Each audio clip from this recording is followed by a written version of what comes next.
नमस्कार।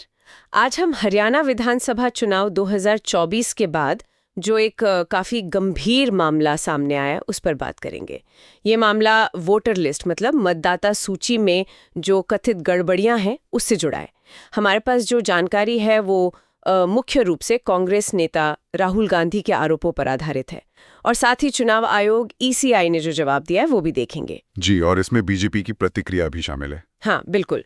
तो हमारा मकसद यही है कि इन दावों और जवाबों के जो मुख्य बिंदु हैं उन्हें समझें बिना किसी का पक्ष लिए, पूरी निष्पक्षता से।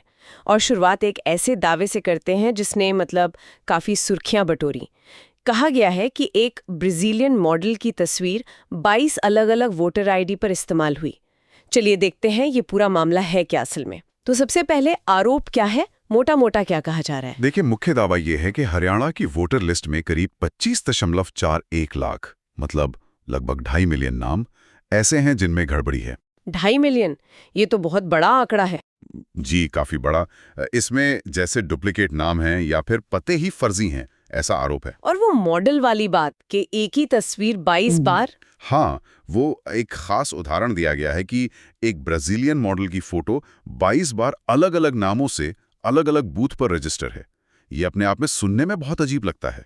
और ये सिर्फ कुछ सीटों की बात नहीं है, इससे कुछ और कहा गया है। जी, इसे सिर्फ कुछ सीटों का मामला नहीं बता रहे हैं, बल्कि एक बड़ा नाम दिया है, ऑपरेशन सरकार चोरी। मतलब आरोप ये है कि ये सब जानबूझकर किया गया ताकि चुनावी नतीजों को बदला जा सके, खासकर कांग्रेस की जीत को हार में बदलने के लिए ऐसा कहा गया। और उंगली किस पर उठाई जा रही है सीधे तौर पर? आरोप सीधे चुनाव आयोग और भारतीय जनता पार्टी मतलब बीजेपी, इन दोनों पर मिलीभगत का है।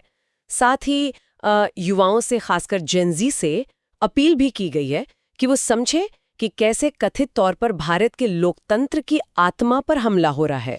ये भाषा इस्तेमाल की गई है। अच्छा, तो ये तो हुए आरोप। अब चुनाव आयोग का क्या कहना है इस पे? ईसीआई का जवाब क्या है? देखिए, ईसीआई ने इन सभी आरोपों को पूरी तरह से खारिज कर दिया है, सिरे से नकार दिया है। उनका मुख्य तर्क क्या है? उनका सबसे अहम तर्क प्रक्रिया को लेकर है। ईसीआई कह रहा है कि जब वोटर लिस्ट बन रही थी और जब उसमें सुधार या आपत्ति दर्ज कराने का ऑफिशियल टाइम था, तब कांग्रेस पार्टी की तरफ से इन लाखों गड़बड़ियों को लेकर कोई औपचारिक शिकायत, कोई अपील क्यों नहीं दर्ज कराई गई? ये उनका मेन पॉइंट है। मतलब प्रक्रिया का पालन क्यों नहीं हुआ? जी बिल्कुल। आयोग का कहना है कि एक स्थापित प्रक्रिया है। अगर आपको कोई गड़बड़ी दिखती है तो आप उस प्रक्रिया के तहत शिकायत करते हैं, वो नहीं हुई। और उन्होंने ये भी सवाल उठाया कि अगर गड़बड़ी इतनी बड़ी थी तो पार्टी के जो बूथ लेवल एजेंट होते हैं, BLA, जिनका काम ही होता है लिस्ट को वेरीफाई करना जमीन पर, उन्होंने उस समय आपत्ति क्यों नहीं उठाई जब ये लिस्ट रिवीजन प्रोसेस चल रहा था? ये बात तो सोचने वाली है। प्रक्रिया का पालन तो जरूरी है, लेकिन एक सवाल यहाँ उठता है कि अगर गड़बड़ियां बहुत सोची समझी रणनीति के तहत की गई हों तो वो शायद सामान्य जांच में पकड़ में ना आए, खासकर जब संख्या इतनी बड़ी बताई जा रही है, 25 लाख। देखिए, ये एक बहस का मुद्दा जरूर है कि मौजूदा प्रक्रिया कितनी फूल प्रूफ है ऐसी स्थिति में। लेकिन चुनाव आयोग का जो आधिकारिक स्टैंड है वो यही है कि बिना औपचारिक शिकायत और सबूत के वो इन हवाई दावों पर कार्रवाई कैसे करें। उनके लिए प्रक्रिया का पालन सबसे ऊपर है। और वो ब्राजीलियन मॉडल वाली बात, उस पे क्या कहा आयोग ने? उस पर आयोग का कहना है कि इस दावे के सपोर्ट में उन्हें अब तक कोई सबूत, जैसे कोई एफिडेविट या कोई डेटा, कुछ भी नहीं दिया गया है। ठीक है, और बीजेपी का क्या कहना है इस पर? बीजेपी ने भी इन आरोपों को बिल्कुल झूठा और राजनीति से प्रेरित बताया। उनका स्टैंड है कि ये हार के बाद लोकतांत्रिक संस्थाओं को बदनाम करने की कोशिश है। तो अभी स्थिति ये बन गई है कि एक तरफ तो ये बेहद गंभीर आरोप हैं चुनावी प्रक्रिया पर सवाल उठाने वाले, और दूसरी तरफ चुनाव आयोग है जो कह रहा है कि प्रक्रिया का पालन नहीं हुआ और सबूत नहीं दिए गए। बिल्कुल। फिलहाल तो ये आरोप बनाम खंडन का ही मामला दिख रहा है।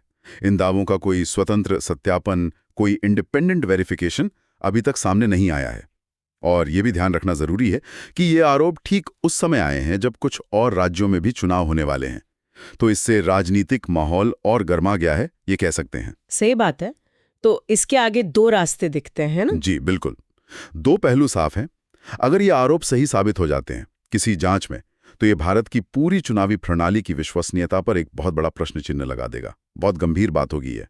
लेकिन अगर इन आरोपों के समर्थन में कोई ठोस सबूत सामने नहीं आते और ये सिर्फ राजनीतिक बयानबाजी निकलती है, तो इससे जो हमारी लोकतांत्रिक संस्थाएं हैं, जैसे चुनाव आयोग, उनके प्रति एक अनावश्यक अविश्वास पैदा होने का भी खतरा है। तो संक्षेप में कहें तो एक तरफ लगभग 25 लाख फर्जी वोटों और ईसीआई बीजेपी मिलीभगत का दावा, और दूसरी तरफ चुनाव आयोग और बीजेपी कह रहे हैं कि प्रक्रिया के दौरान कोई आपत्ति नहीं आई और अब तक आरोपों के लिए सबूत नहीं दिए गए हैं। यही है ना मोटा मोटा? जी बिल्कुल, यही स्थिति है अभी। तो आज हमने हरियाणा वोटर लिस्ट विवाद के दोनों पक्षों को, उनके मुख्य तर्कों को समझने की कोशिश की। एक तरफ लोकतंत्र पर हमला और बहुत बड़े पैमाने पर गड़बड़ी के आरोप है, तो दूसरी तरफ प्रक्रिया का सवाल है और सबूतों की कमी का हवाला दिया जा रहा है। बिल्कुल।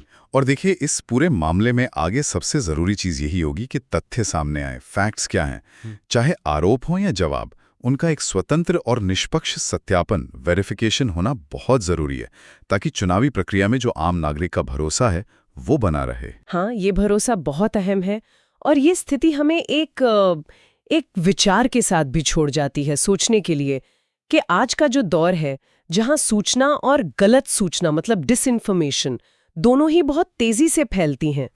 ऐसे में चुनावी प्रक्रियाओं में पारदर्शिता बनाए रखना और साथ ही नागरिकों की जो सतर्कता है उसे सही दिशा देना, इन दोनों के बीच वो संतुलन कैसे साधा जाए, ये वाकई सोचने वाली बात है।